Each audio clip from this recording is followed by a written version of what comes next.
Le manioc est en passe de devenir un produit alimentaire de grande consommation, vu les sous-produits dérivés de ce produit vivrier. Toutes ces potentialités font de lui un secteur prometteur. Et maintenant, il y a d'autres variétés ghanéennes qu'on a introduites il n'y a pas longtemps. Aussi, je pense qu'il doit y avoir 4 ou 5 pépiniéristes qui ont ces variétés, en plus des anciennes. Or, ce sont des variétés à très fort rendement qui font au moins du 50 tonnes à l'hectare en culture normale, c'est-à-dire pas irriguée. Le secteur manioc figure donc au programme de l'Organisation des Nations Unies pour l'alimentation et l'agriculture, dans le cadre de ses missions de lutte contre la pauvreté et l'insécurité alimentaire. Elle met en œuvre des projets au profit des producteurs de cette filière afin de leur permettre d'intensifier leur production et de renforcer leurs revenus. Des actions pour valoriser également le rôle des femmes dans les chaînes de valeur agroalimentaire. La complémentarité maintenant de ces deux projets, l'autre veut renforcer des relations commerciales, l'autre est beaucoup plus focalisé sur la valorisation de l'eau de la femme. En renforçant les relations commerciales, ça permet aux femmes d'avoir accès à plus de marchés, à plus d'opportunités, donc ça va les autonomiser, ça va les épanouir et contribuer efficacement aussi au développement de leurs familles respectives. Avant, c'est à l'œil nu.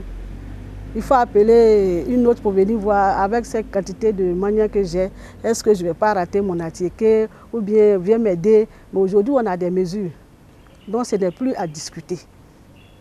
La capitalisation des acquis de ces projets suscite des travaux d'échange.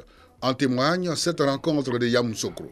Elle a enregistré la participation de la FAO, les acteurs des différentes structures rattachées au ministère de l'Agriculture et du Développement rural, les ONG, les bénéficiaires de projets et les partenaires de mise en œuvre.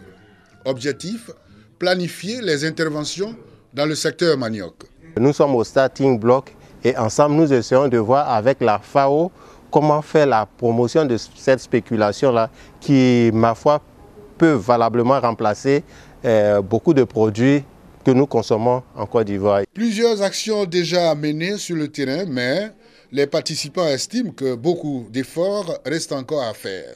Faire de la production, c'est déjà un métier. Auprès de notre ministère, par exemple, un fonds existe pour financer les petites entreprises et puis les entreprises de métiers. Et puisqu'elles sont déjà organisées en coopérative, nous pourrons les aider pour les introduire auprès de la Direction générale de l'artisanat. Dans le cadre de ces projets, 35 femmes ont bénéficié déjà d'une formation sur les techniques de transformation de nouvelles variétés de manioc en attiéké de qualité.